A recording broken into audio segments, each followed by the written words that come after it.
TRS party అధికారంలోకి వస్తే అధికారంలోకి వచ్చిన తర్వాత హామీలన్నీ పక్కకు పెట్టి నిజమైన ఉద్యమకారులను పక్కకు పెట్టి ఒక కుటుంబ పాలన వేసింది.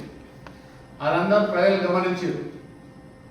ఇవాళ మాజీ మంత్రి, ఇరిగేషన్ శాఖ, ఆర్థిక శాఖ, ఆరోగ్య శాఖ చేసిన మంత్రి హరీష్ రావు గారు కూడా కేసీఆర్ ఓడించడానికి రెండు జాతీయ పార్టీలు ఒకటై ఓడిస్తారంటూ.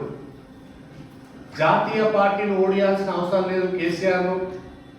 టీఆర్ఎస్ పార్టీ అంటే ఓట్లేరని మీరే బీఆర్ఎస్ పార్టీని పెట్టుకున్నారు. ఎక్కడ కూడా మొదటిసారి ఉద్యమంలో ఇచ్చిన హామీలను కూడా ఏమీ నెరవేర్చలేదు.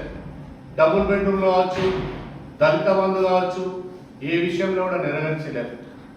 కేసీఆర్ను ఈ ప్రాంత ప్రజలే ఓడిస్తారు. ఆల్రెడీ ఓడించారు కూడా.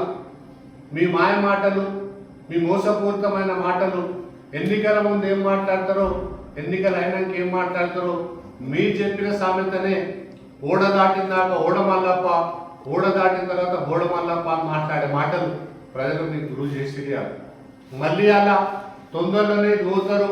కేసీఆర్ మీద కాళేశ్వరం, మీరు చేసిన భూ కుంభకోణాలే ప్రజలన్నీ కూడా వాస్తవాలు తెలుసుకున్నారు.